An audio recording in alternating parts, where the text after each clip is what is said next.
Hello guys, welcome back to my YouTube channel SKM study a way of success. मैं हूं आपका educator Shivam Mishra और यहां पे लेके आया हूं काफ़ी इंपॉर्टेंट टॉपिक। जी हां, पर्यावरण पर निबंध। जी हां, पर्यावरण प्रदूषण पर क्या है निबंध है, यानी जो प्रदूषण होता है इसका समस्या और समाधान पर निबंध लेके आया हूं।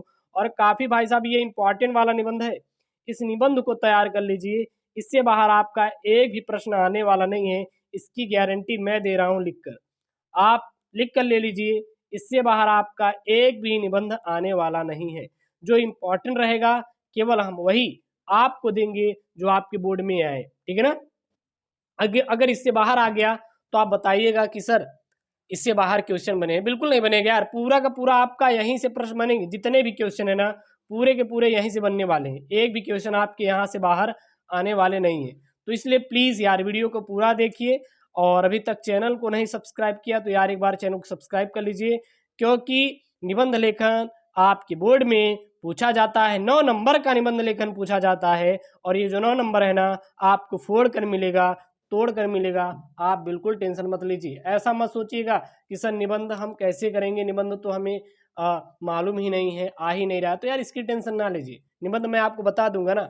जो मैं यहाँ पे निबंध बताऊंगा ना, इससे बात देख लीजिए, निबंध भी नहीं आने वाला, ठीक है ना। इसकी टेंशन ना लीजिएगा। चलिए, तो यहाँ पे हम लोग लिखेंगे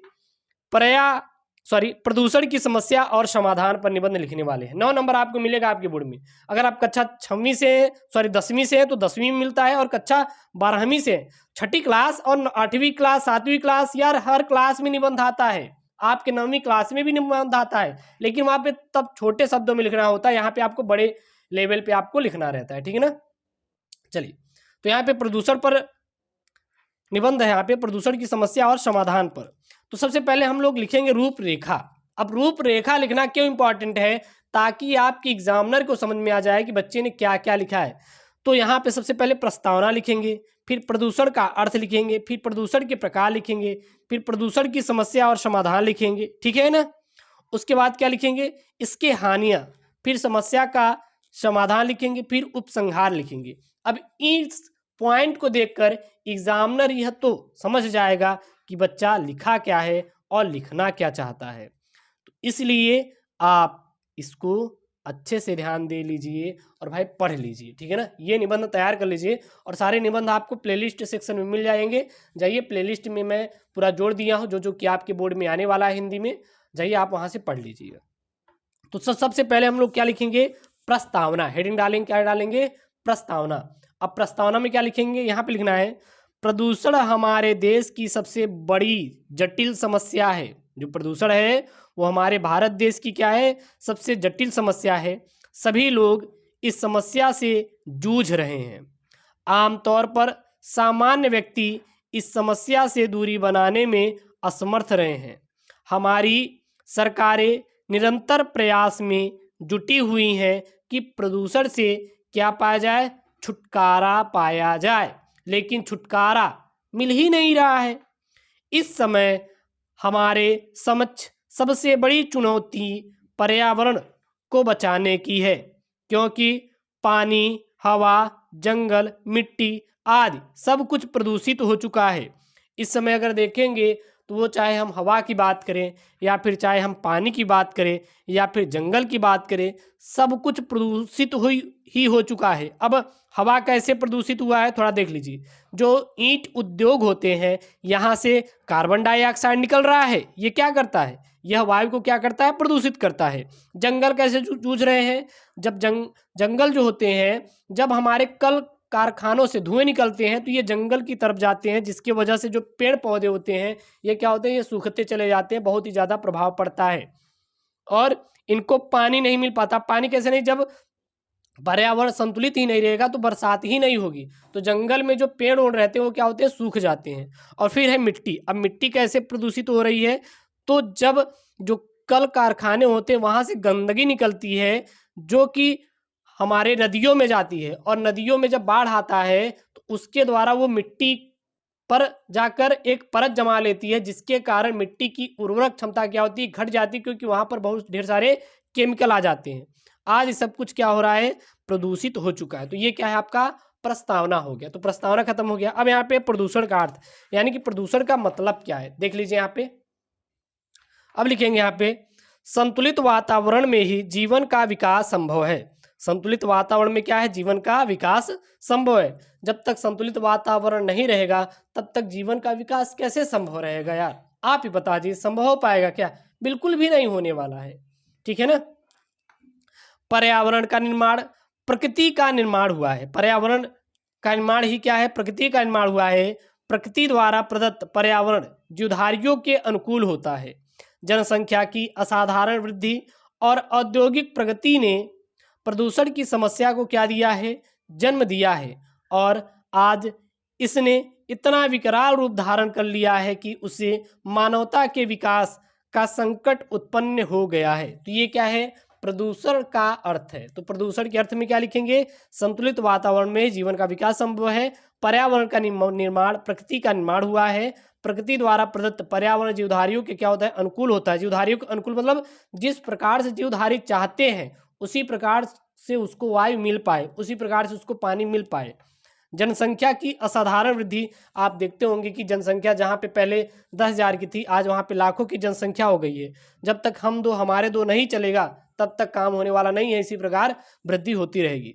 और औद्योगिक प्रगति ने प्रदूषण की समस्या को क्या दिया? जन्म दिया है। औद्योगिक प्रगति मतलब जो कल कारखाने जब लगाए गए जिसकी वजह से क्या है? बहुत ही ज़्यादा प्रदूषण फैल गया है।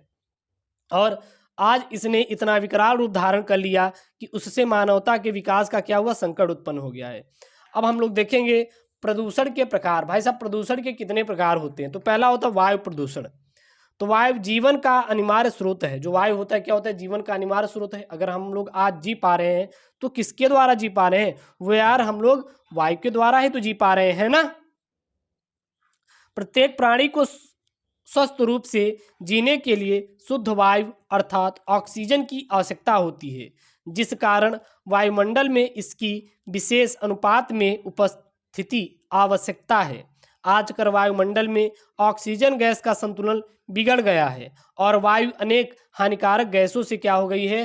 प्रदूषित हो गई है। दूसरा है आपका जल प्रदूषण। जल को जीवन कहा जाता है और यह भी माना जाता है कि जल में ही सभी देवी देवता निवास करते हैं।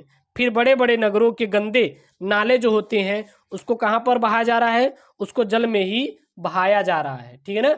और सीवर नदियों में मिला दिया जाता है। कारखानों का सारा मैला बहकर नदियों के जल में आकर मिलता है। इससे जल प्रदूषित हो गया है और उससे भयानक बीमारियां उत्पन्न हो रही हैं, जिसमें लोगों जीवन की खतरे में पड़ गया है। उसके बाद यहाँ पे ध्वनि प्रदूषण।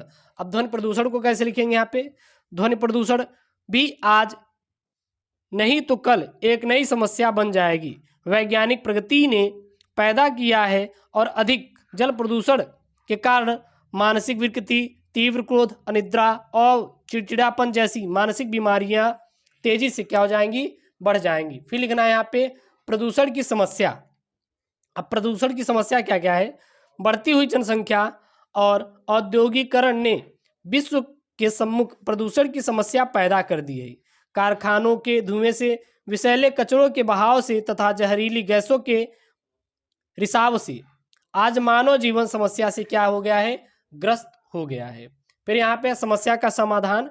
तो वातावरण को प्रदूषण से बचाने के लिए वृक्षारोपण सर्वश्रेष्ठ साधन है। दूसरी ओर वृक्षों के अधिक कटान पर भी रोक लगाई जानी चाहिए और कारखानों और मशीनों लगाने की अनुमति, जो मतलब की अनुमति है, उन्हीं लोगों को दिया जाना चाहिए जो औद्योगिक कचरे और मशीनों के धुओं को बाहर की समुचित अवस्था कर सकें। समुचित यहाँ पे व्यवस्था है, अवस्था नहीं व्यवस्था कर सके।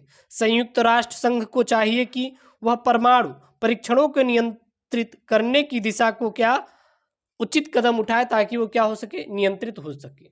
अब यहाँ पे है उपसंहार। तो उपसंहार में क्या लिखेंगे? प्रसन्नता की बात है कि भारत सरकार प्रदूषण की समस्या के प्रति जागरूक है। उसने 1974 में जल प्रदूषण निवारण अधिनियम लागू किया था। यदि जनता भी अपने ढंग से इन कार्यक्रमों में सक्रिय सहयोग दे और यह संकल्प ले कि जीवन में आने वाले प्रत्येक शुभ अवसर पर कम से कम एक वृक्ष अवश्य लगाए, तो निश्चित ही हम प्रदूषण के दुष्परिणामों से क्या हो सकेंगे, बच सकेंगे। तो ये है पर्यावरण प्रदूषण पर निबंध, यानी कि पर्यावरण की समस्या और समाधान पर निबंध, जो कि काफ़ी इंपॉर्टेंट वाला निबंध है भाई साहब। इसको आप तैयार कर लीजिए, आपके बोर्ड में 16 फरवरी को इससे बाहर आपका क्वेश्चन पूछा भी नहीं जाएगा। यार वीडियो को लाइक कर दीजिए, चैनल को यार सब्सक्राइब कर दीजिए, क्योंकि जो भी वीडियो ले आ रहे हैं काफ़ी इंपॉर्टेंट वाले वीडियो ले आ रहे हैं, ठीक है ना। ओके दोस्तों, थैंक यू, जय हिंद।